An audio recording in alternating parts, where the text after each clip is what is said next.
Les presento a Jaime Nestares, el gerente general de Radio Caracas Radio. Hoy se cumplen 2 años del cierre de Radio Caracas Radio, que no es el cierre de una estación de radio, como no fue el cierre de una estación de televisión, RCTV, porque tanto Radio Caracas Radio, que es la primera emisora que a lo largo de los años se instauró en Venezuela, la primera fue Aire, que tenía que ver con el hijo de, bueno, de uno de los generales de Gómez, de Juan Vicente Gómez. De Gómez, pues, ahí corto.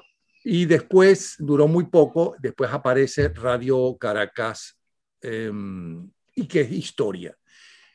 Al igual que Radio Caracas Televisión es historia. Mi generación, y en el caso mío, nacimos y nos formamos y escuchamos todos los días en televisión a Radio Caracas Televisión por años y años, y en radio, y en mi caso que me gusta la música, Radio Caracas. Para mí, Eduardo Morel y Clemente Vargas Jr. era prácticamente una obligación, porque me llevaban y me ponían en contacto con el mundo, con el resto del mundo. No solamente las noticias te ponen en contacto con el resto del mundo. Por eso que fue muy doloroso, pero no definitivo, porque son 2 empresas, una de radio y otra de televisión, que pertenecen a la historia de Venezuela y al futuro de Venezuela. Nestares, ¿por qué cierran Radio Caracas? ¿Qué fue la gota que colmó el vaso para la narcotiranía? Yo creo que, bueno, en primer lugar, muchísimas gracias por la invitación. Sé que tu espacio es uno de los espacios más vistos y escuchados en las redes, de una gran influencia, y tú eres para mí uno de los iconos del periodismo y de la opinión en Venezuela. Te estoy muy agradecido por la invitación. No, agradecido estoy yo, que además esa es mi emisora de radio. Sí. Okay. No, y además... tengo más años que tú, creo que es más emisora mía que tuya. Estoy seguro, porque además ha sido un icono de hacer cosas en radio, cosa que sigo también en las redes, porque continúas haciéndolas. No hay que olvidar que a esa generación tuya que crearon el entretenimiento con música e información, le siguió gente joven en 92.9. Y que a la 92.9 de tu FM, que también es una empresa del grupo, la cerraron. De manera que el grupo enfrentó 4 cierres casi consecutivos. La diferencia entre un año y otro no hace realmente la diferencia. A tu pregunta de qué fue la gota que derramó el vaso, yo creo que no hay una gota que derrama el vaso nunca. Yo lo que creo es que eso es parte de un plan que sigue ahí. No hay mes o semana que el régimen no cierre un medio de comunicación. Veamos el último disparate jurídico del Nacional, que es un esperpento, un horror lo que están haciendo, no solamente desde el punto de vista de las libertades, sino sencillamente de no respetar ni siquiera las formalidades de la ley, que antes la respetaban. Por tanto, si entramos en el juego de cuál fue la última gota que derramó el vaso, estamos entrando en el juego de que la radio pudo haber provocado que la cerraran, cuando no es así. Un medio de comunicación tiene la responsabilidad, y más cuando es un medio de comunicación de información y opinión, de contar las cosas que otros no quieren contar.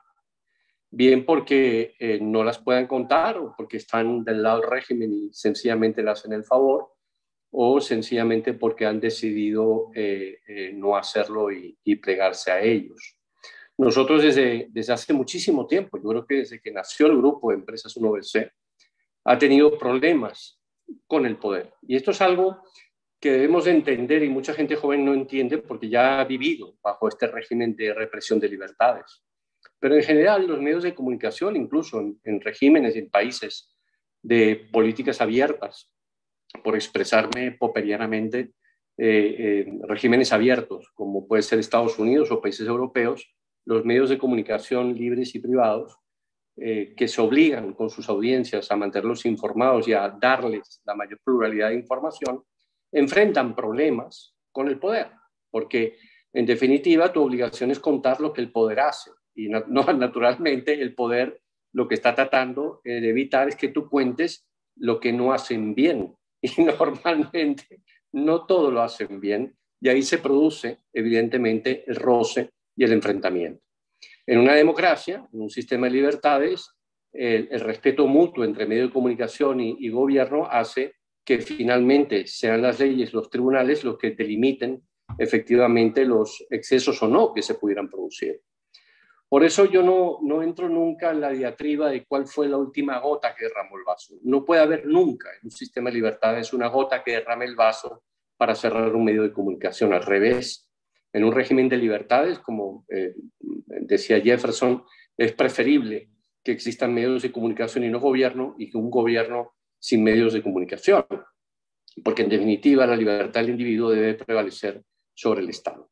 Lo que pasa es que entonces, en ese sentido te diría que no parece aceptable entrar en la tesis de la última gota, sino entrar en la tesis de que en Venezuela desde 1992, que se intentó el golpe de Estado, del cual tú estás perfectamente enterado, se trató de instaurar en Venezuela una dictadura que tenía un plan muy concreto, un plan totalitario dentro de su propio génesis, que pariría una constitución a través de una constituyente, cuya constituyente iría desviándose hacia un régimen totalitario para terminar de imponer en Venezuela un régimen comunista en alianza con los cubanos y otros regímenes similares a ellos. Eso lo sabíamos y lo denunciamos y lo dijimos. Y Radio Caracas Televisión, con todas sus fuerzas, se opuso al golpe de Estado del año 92. Se opuso, evidentemente, y enfrentó y trató de descubrir qué estaba detrás del 27 de febrero. Y hubo, además, toda una intención de ir descubriendo lo que el comandante Chávez y sus acólitos hacían desde el año 92, que salió más o menos en libertad en Cuba, en sus viajes de ida y de vueltas. Y eso lo recuerdo yo perfectamente bien. Y cómo le fuimos dando seguimiento a la idea del MBR-200, a quienes estaban alrededor, quienes alimentaban ideológicamente al animal. Y bueno, aquí estamos. Y recuerdo además una cosa muy interesante, y es que cuando hablábamos del origen totalitario de esa revolución, entre comillas, y que había que llevarla al cauce democrático, y que a través del cauce democrático esta devendría de alguna manera en una fórmula no totalitaria, decíamos que eso devendría una fórmula totalitaria. Y aquí está la paradoja. La democracia permite a partidos políticos que puedan obtener la hegemonía del poder y violarla, y eliminarla. Y eso es donde estamos. Entonces yo creo que, vuelvo y resumo, no es la última gota que derramó el vaso, fue parte de un plan. Nosotros estamos en ese mapa, otros no. Nosotros seguimos en Venezuela, seguimos apostando por el país, y mientras tengamos una pequeña ventana para poderle dar oportunidad a la audiencia para que pueda tener acceso a distintas opiniones, a distintas informaciones y formarse su propia opinión, mientras podamos ejercer, aunque sea en ese pequeño lugar, en esa pequeña esfera, la libertad de expresión, la libertad de información, la libertad de opinión, lo haremos hasta que, bueno, vengan de nuevo por nosotros. No sería la primera vez. Cuando yo hablaba de la gota que rebasó el vaso, me refiero a la narcodictadura, la excusa que tuvieron, ¿okay? Claro. Para que Conatel la cerrara definitivamente.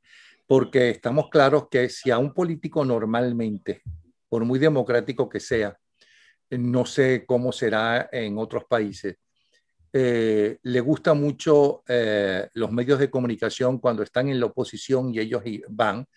Cuando están dirigiendo el país, les molesta muchísimo las críticas, que son realmente nadie es perfecto. O sea, que por muy bueno que sea su gobierno, hay siempre problemas.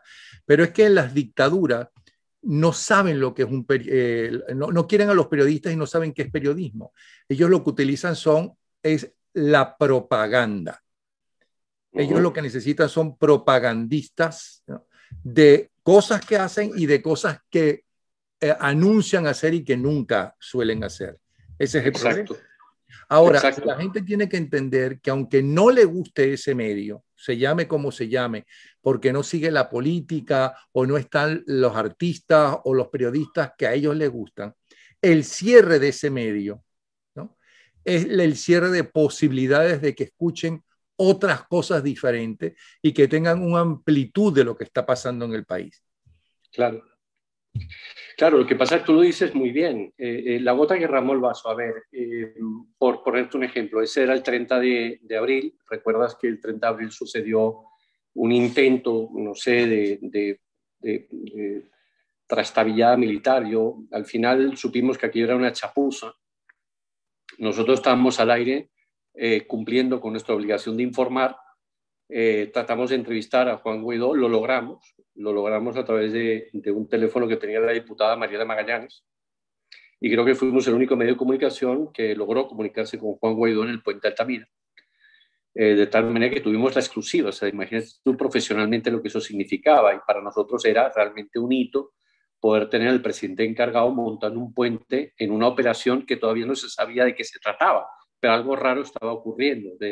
Yo no estoy en esos planes, evidentemente, pero sí era mi obligación informar a la gente, y lo logramos. No solamente con él, sino con otros logramos podernos comunicar. Y la verdad es que la comunicación no fue una comunicación enormemente prudente del presidente encargado, de llamar a la calma, de llamar a los intereses. No hizo ningún llamado fuera de lo normal. Recibimos una llamada de Conatel, y sin mediar palabra, 25 minutos después nos encontramos con un documento que nos obligaba a cerrar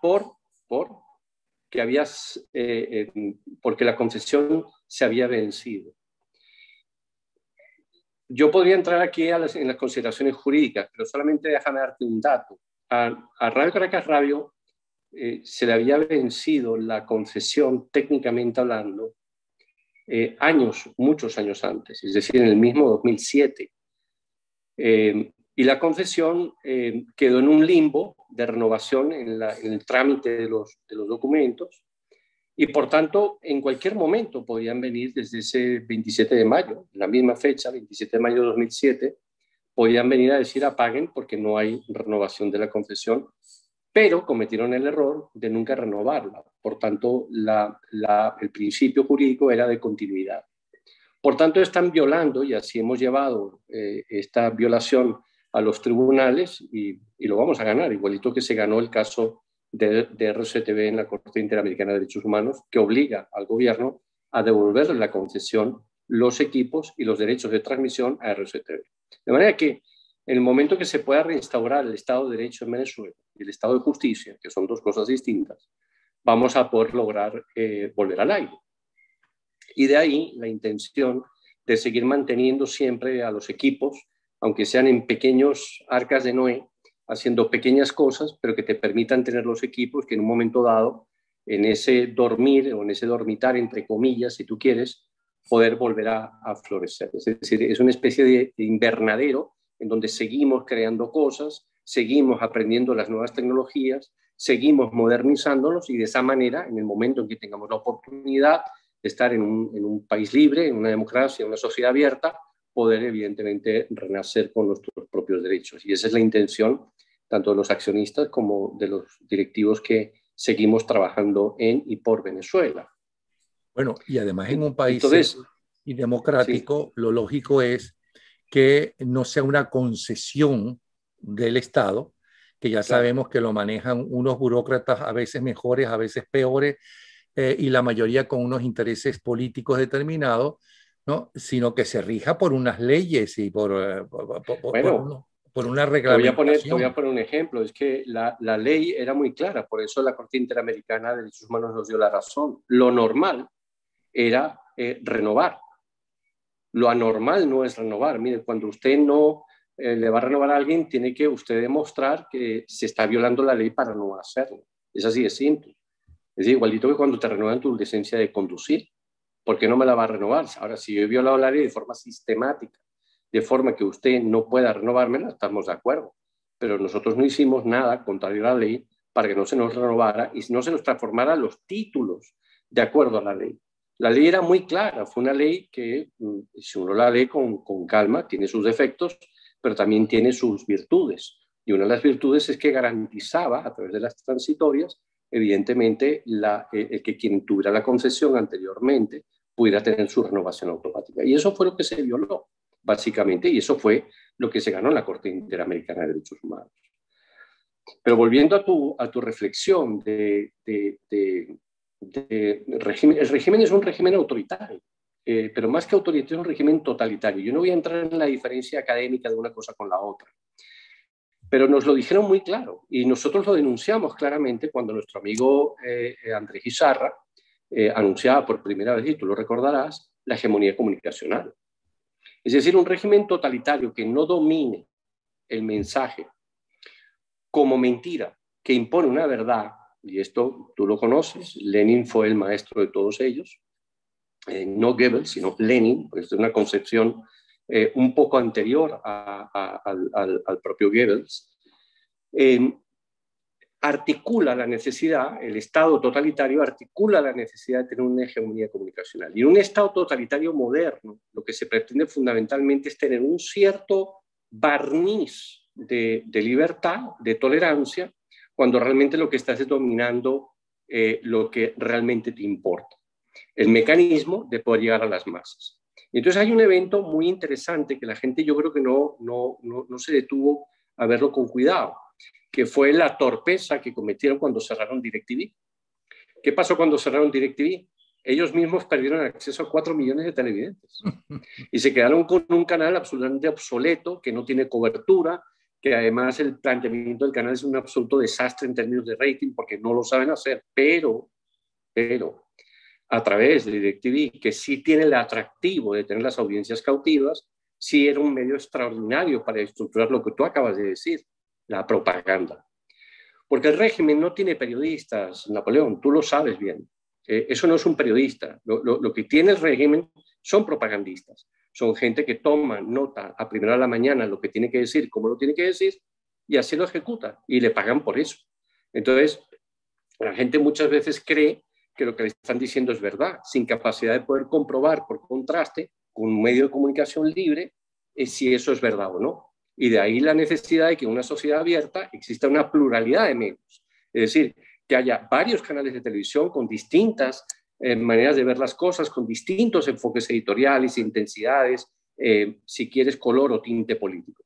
Porque lo importante es la pluralidad. Y entonces el ciudadano puede, ante un determinado evento que acaba de suceder, acudir a uno que otro canal para formarse su propia opinión a través de informaciones comprobadas y sobre opiniones que sobre el evento se puedan dar.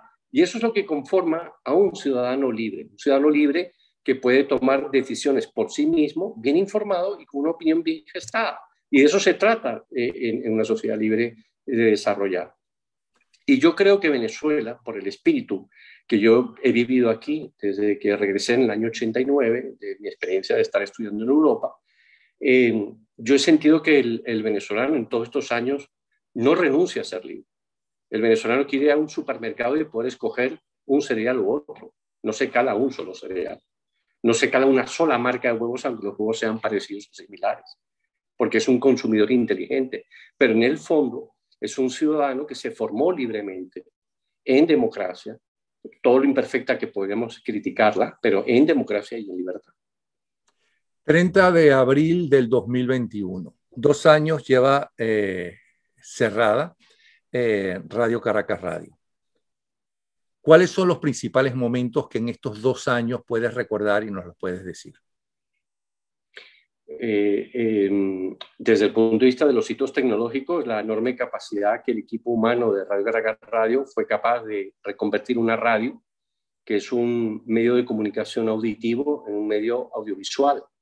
Es una radio que se ve por internet. Usted va a rsr750.com y usted está viendo una programación continua y luego además un archivo de videos de información y de programas de opinión sobre lo que está sucediendo en Venezuela en tiempo real, que de otra manera no lo podemos hacer. Es decir, hemos sido capaces, todo el equipo humano, de reconvertirnos, de ser hombres de radio con una veneración hacia el audio y una cultura auditiva, en una cultura que está aprendiendo de lo audiovisual y aprendiendo a manejar archivos que incorporas en el propio stream. De manera que yo creo que ese es el hito más importante. También el éxito que RCR está teniendo en las redes sociales, a través de la red Twitter, @RCR750. Ahora estamos incursionando poquito a poco en otras plataformas como Facebook e Instagram. Y ahí vamos, ahí vamos. Recuerda que somos unos viejitos con una enorme voluntad de renovación juvenil. Yo creo que ese es el espíritu fundamentalmente joven de la radio. Y esto es importante, yo creo lo que está sucediendo con la oposición, que a pesar de las críticas, la gran pregunta que nos hacemos todos los días, inclusive hoy, 30 de abril, es cómo es posible que un gobierno totalitario como el de Maduro no haya arrasado con lo que queda de oposición y que todavía en el país haya diputados que estén circulando por el país haciendo convocatorias políticas y movilizaciones. ¿Por qué estamos todavía de pie reclamando vacunas para todo el país de una forma exitosa? ¿Por qué todavía el país está de pie reclamando que es necesario que entren los alimentos y la ayuda humanitaria? ¿Por qué todavía en el país hay ciudadanos, ONGs que están señalando las violaciones que el gobierno realiza? ¿Por qué seguimos resistiendo? Esa es la gran pregunta y es lo que más me sorprende todos los días y es lo que más nos motiva a trabajar. Porque no hay día, no hay hora en donde no suceda algo. Acaban de dejar en libertad a un activista de derechos humanos que se ocupó del problema de Tucupita con unas fotos y una filmación extraordinaria que nos entregó y pudimos difundir. Lo acaban de soltar después de una enorme presión sobre el propio gobierno. Es decir, sigue habiendo una enorme vitalidad democrática en el país, sigue habiendo una enorme voluntad democrática en el país. Y entonces esos tres mantras que son tratar de agrupar a la gente, tratar de encontrar nuevas formas de luchar, de expresarse, de comunicarse, no importa en qué hueco, en qué lugar, pero sí podernos comunicar y resistir es básicamente los tres grandes escalones en los que estamos montados todos los días. Y en eso procuramos y en eso estamos. Y esa es la ilusión y esas son las ganas que uno tiene todas las mañanas cuando se para temprano a ir a trabajar a Radio Caracas Radio. Es decir, es agrupar a la gente, encontrar nuevas formas de comunicar, nuevas formas de gestar y generar opinión y desde luego resistir. Y yo creo que esos son hitos diarios, ¿no? No hay un gran hito que tú puedas decir, caramba, se descubrió América o ha pasado tal acontecimiento. Cosas pequeñas, lo de la beatificación de Gregorio Hernández es importantísima. No solamente para el país, sino lo que tiene eso de fondo si uno lo analiza con calma. Es decir, si uno analiza políticamente qué pasó hoy con la beatificación, en donde no lo pudieron convertir en un evento político para el régimen. Entonces se convirtió en un evento eminentemente, llamémoslo, cívico-religioso, de una austeridad católica sin igualable y de una enorme profundidad y de un enorme seguimiento en todo el país. Eso es un hito para mí, el día de hoy. Una vez que caiga el narcorrégimen, ¿volverá a Radio Caracas Televisión y las dos emisoras de Radio Caracas Radio? Definitivamente la voluntad es esa. Con todo entusiasmo te lo puedo decir. No hemos dejado de trabajar ni en Radio Caracas Televisión, ni en Radio Caracas Radio, ni en 92.9. Tenemos mucha gente alrededor de 92.9 trabajando todavía conjuntamente con la gente de RCR para no perder justamente lo que es el hábito de trabajar en medios. Y si Radio Caracas Radio es un éxito en medios digitales, es precisamente por la savia juvenil que pudimos traer de 92.9 hacia las nuevas plataformas. La respuesta es definitivamente sí. Dame la llave de la libertad, abriremos esa puerta y ahí estaremos, sin duda. ¿Qué edad tenías cuando te fuiste a estudiar fuera del país? Tú sabes que mi papá, español al fin, decidió en un momento dado que debíamos de emigrar a España en el año 69. Yo tenía en aquel momento 9 años por cumplir 10. Era el año en que se llevó a la Luna.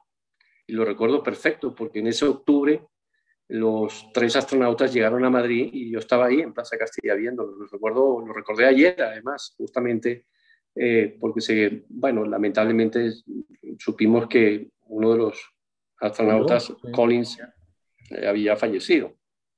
Pero entonces escuchabas la música a través de la cadena SER y escuchabas Discomanía de Raúl Mata. No, la cadena, fíjate, en el año 69 estaba Radio Madrid, la cadena SER todavía no existía, existió un poco tiempo después. No, vale, la cadena SER existe no. desde mucho, pero si yo escuchaba, yo estudié 3 años en España, en el 62, 63, ¿no? Y escuchaba Discomanía en la cadena SER, que era la más importante que había en toda Radio España. Madrid.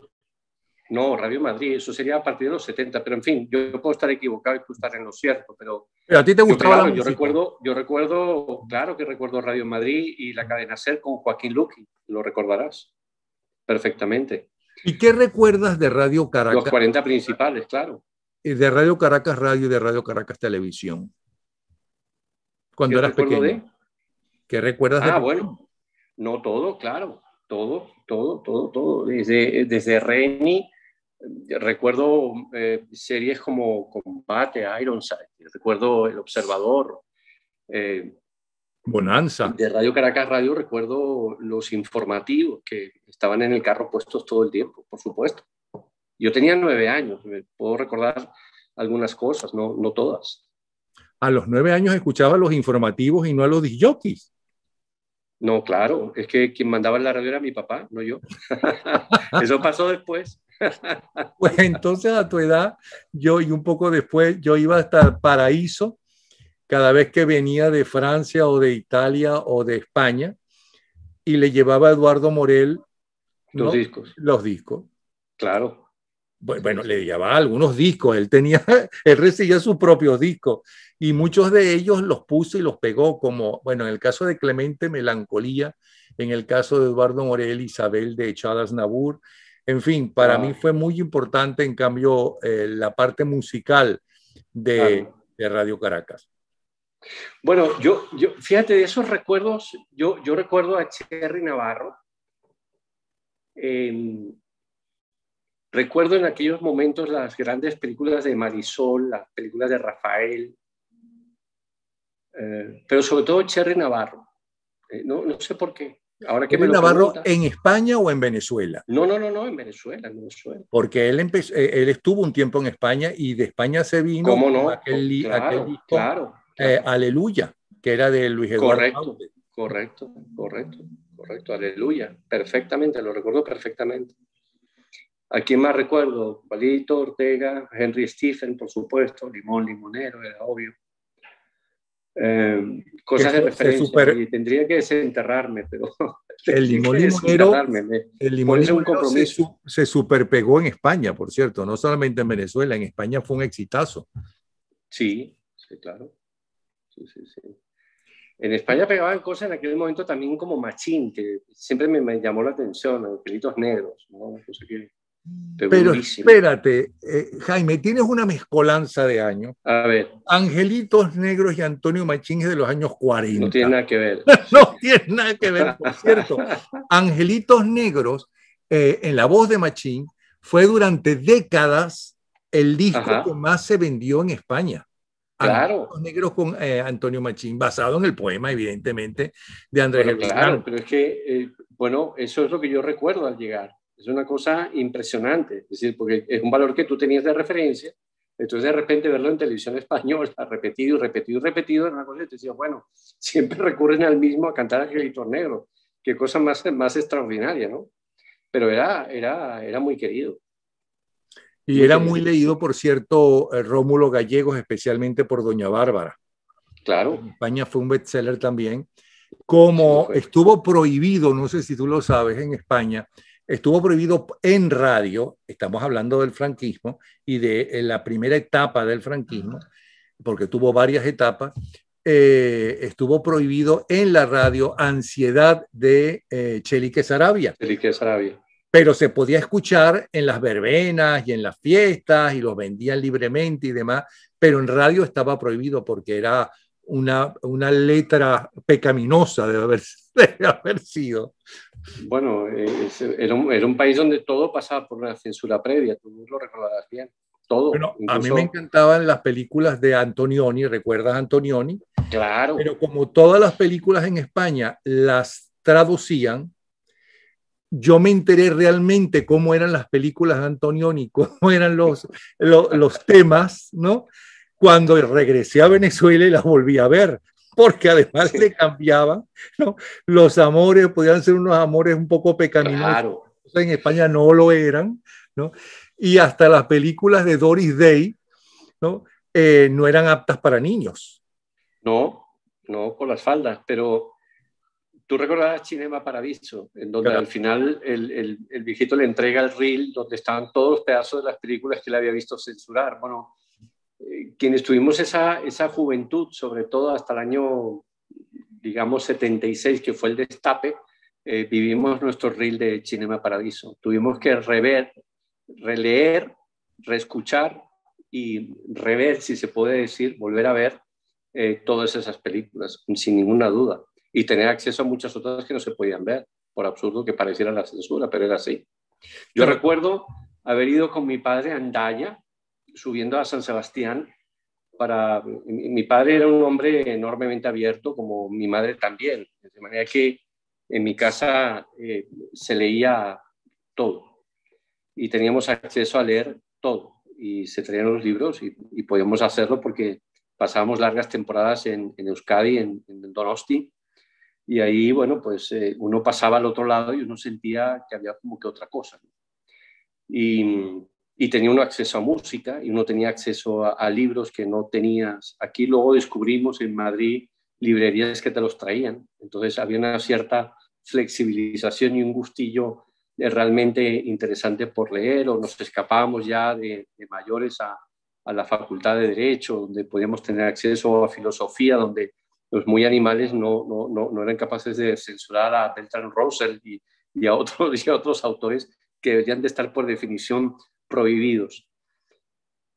Y recuerdo Pero todo espérate un eso instante, porque, espérate un instante. sí, Mi mejor amigo en el bachillerato, como se llama en ajá, Venezuela, español, estudió filosofía en Madrid, ok, ¿no? Y entonces ya yo vivía en Venezuela de nuevo y todos los años viajaba para allá y lo visitaba porque estaba en Madrid. Y como estaba estudiando filosofía, le digo, ¿y qué te parece Marcuse?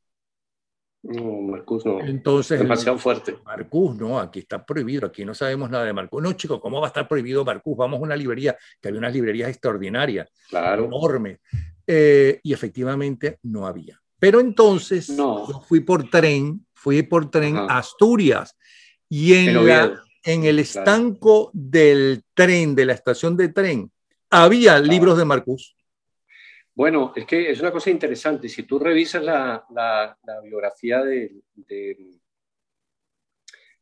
profesor Bueno, que es probablemente una de las escuelas de filosofía más importantes modernas, después de Ortega y Gasset en España, cuya sede es básicamente en la Universidad de Oviedo, en Asturias, era una facultad en donde todos esos libros estaban y se podían ir a buscar allá.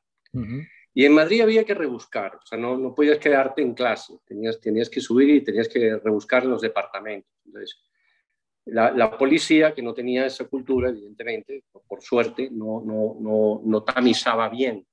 Y los libros estaban. Yo pude leer muchísimas cosas cuando ya estaba en preuniversitario en la facultad. Y como te digo, en mi casa teníamos acceso a lo que quisiéramos. Mi mamá, además, de familia norteamericana, nos hacía leer a los padres, Jefferson, Madison. Crecimos con eso. De manera que crecimos en un ambiente muy, muy plural, muy abierto y muy tolerante. Y mi papá, además, fue el secretario general del Partido Demócrata Liberal, uno de los fundadores del PDL, junto con Joaquín Garrigues Walker y Antonio Fontán, que fue el presidente del Senado en la época de la constituyente, entre comillas, española. Y estuvimos muy de cerca en esos años de la transición política. Por eso, ese tren o ese autobús de la dictadura hacia la democracia en la que yo pude estar montado es un lujo desde todo el punto de vista de formación como ser humano, para ahora sentirme sentado en un tren que va en la dirección contraria, en donde vas viendo las estaciones hacia atrás de una forma distinta. Y por eso hay veces que te dicen, hombre, Jaime, háblanos un poco, tú que vienes del futuro. Y no es eso, es porque justamente las democracias y las rupturas con los sistemas totalitarios tienen evidentemente unos hábitos y unas formas de hacer y vas pasando por determinadas etapas en donde lo que significa una sociedad, la apertura hacia la libertad, puede significar en otro el camino de la involución cuando te cae encima un régimen totalitario como este.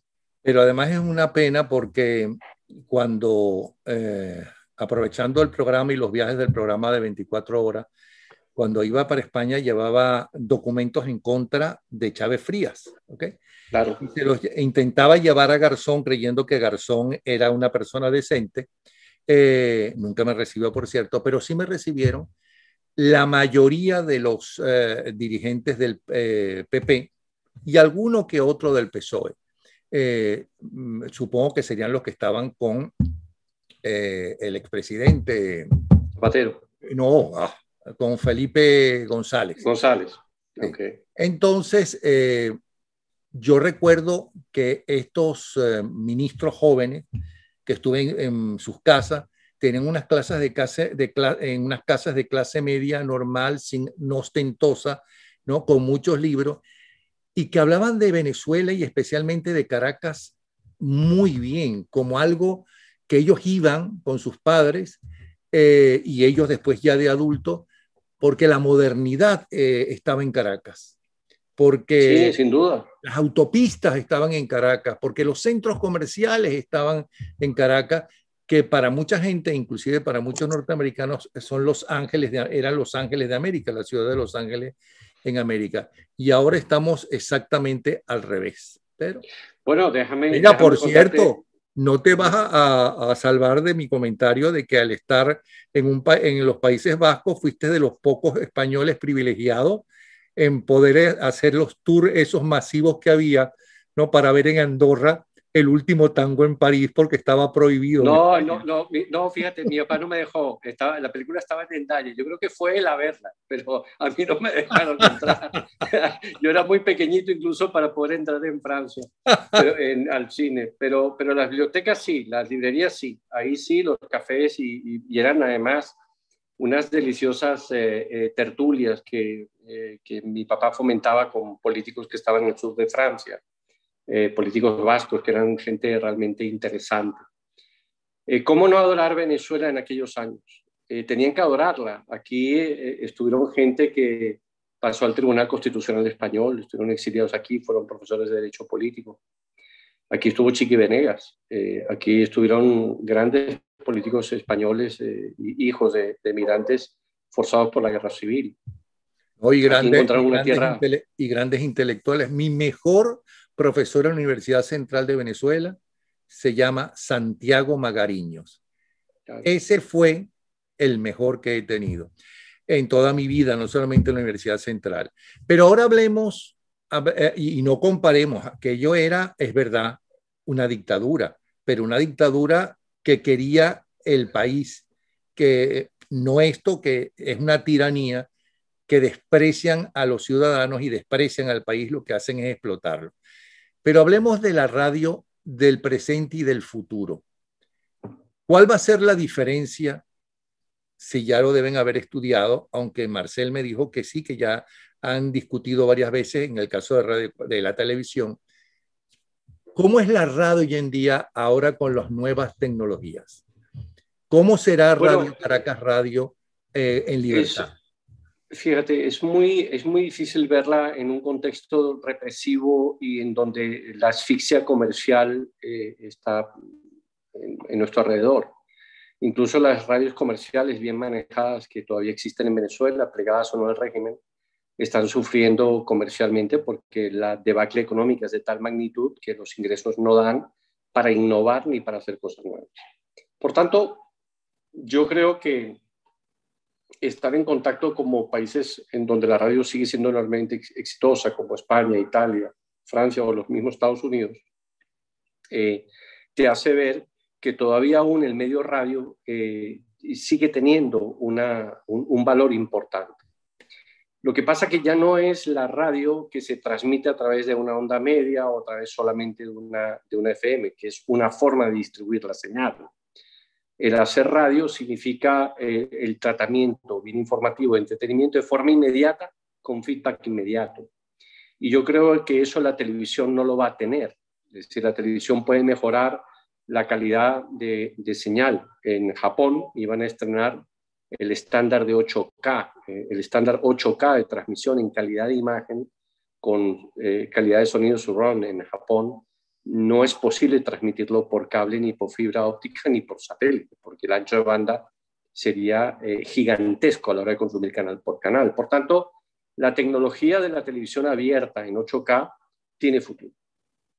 Y la televisión es una forma de entretenimiento distinta. Es decir, recuerda que cuando nació la televisión se pensaba que el cine iba a desaparecer, y lo que ocurrió fue que el cine se reinventó y encontró un nicho en donde sea una industria enormemente exitosa. Surgieron los videojuegos y se pensó que el cine y la televisión iban a sufrir. Es verdad que desplazó audiencia, pero creó una nueva audiencia a su vez. De tal manera que yo creo que, en principio, hablar y decir que la radio desaparece como tal, yo creo que no. Yo lo que creo es que la radio todos los días se adapta a poder entregar los contenidos y tener respuesta inmediata, que tenga a su vez respuesta inmediata del propio medio, y creo que ahí nos va a ir bien. Y lo estamos viendo en países como España, en donde las audiencias no han envejecido, se siguen rejuveneciendo año a año, y sigues viendo, mira, programa radio con 4 millones de audiencia, 3 millones de audiencia, 2 millones de audiencia, cosas inusitadas. En Francia, Italia, Inglaterra pasan cosas similares. Hay algo interesante en Inglaterra que acabamos de revisar, y es que la BBC de Londres ya no se llama radio. Antes era Radio BBC, ya no se llama Radio BBC, se llama BBC a secas. Pero el modelo no termina de ser un modelo digital competitivo audiovisual con la televisión. Entonces yo creo que ahí hay un hueco que o bien están jugando posición adelantada con la audiencia, o han descubierto algo que los demás no sabemos. Y yo creo que particularmente los ingleses no son grandes inventores. Yo creo que los inventores están en otro lado, pero son unos grandes generadores, unos grandes mejoradores. Seguimos eso con mucha atención. Yo sí creo que la experiencia de radio, por la inmediatez, por la proximidad, por la capacidad de reacción y por el hábito de la reacción y la reactividad que tiene la audiencia, va a seguir teniendo un nicho importante. Ahora, ¿va a ser un nicho lo suficientemente importante para que compitan 53 estaciones de radio metidas en Caracas? No. Y ahí fue uno de los errores que se cometió no los errores, fue de las cosas que se hicieron para evitar que la radio realmente se consolidara como un medio de comunicación en Venezuela. Yo creo que desde el gobierno Lucinchi para acá se han cometido una serie de errores, no dejando consolidarse grandes circuitos, 3, 4 grandes circuitos a nivel nacional, 2, 3 grandes circuitos a nivel regional, para que con esa masa crítica que comercialmente te permita tener los ingresos necesarios, hacer las inversiones necesarias del caso. Entonces, en resumidas, yo soy un fiel creyente de la radio. Creo que el medio radio se está renovando, está encontrando la manera de llevar esa inmediatez con imágenes, con sonido, con texto y con relaciones sociales a través de las redes. Está siendo un medio innovador en cuanto a esa capacidad de respuesta, y tú lo ves todos los días. Es decir, tú tienes un nivel de respuesta hoy a través de las redes que no tenías antes en televisión. Tú tienes hoy un nivel de contacto con la gente, inclusive a través de las redes de WhatsApp, que te permiten estar mucho más cerca de lo que realmente importa. Y no solamente lo que realmente importa, sino cómo importa y por qué importa el asunto. De manera que yo soy un fiel creyente de que la radio va a tener su lugar.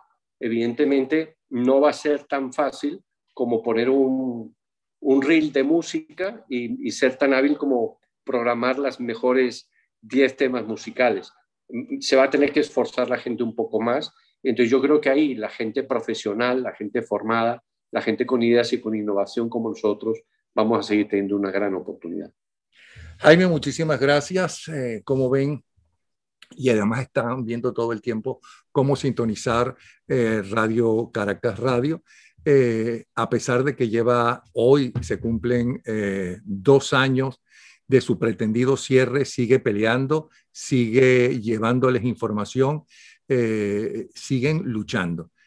Gracias, Jaime, y gracias a todo ese equipo, tanto de radio como de televisión, que han hecho historia en Venezuela, ¿no? y que siguen presentes. ¿Okay? Muchísimas gracias a ti, Napoleón, por la oportunidad, por reconocerlo y por ser grande. Te agradezco mucho la referencia y sobre todo todos los apoyos que a diario nos das y el cariño que recibimos. Enviarle un fuerte abrazo a Ángela de mi parte. ¿Cómo no voy a dar apoyo a mi radio? Yo sé, yo sé. Bueno, ese es tu casa y seguirá siendo tu casa siempre. Gracias. Jaime Nestares, gerente general de RCR. Un abrazo.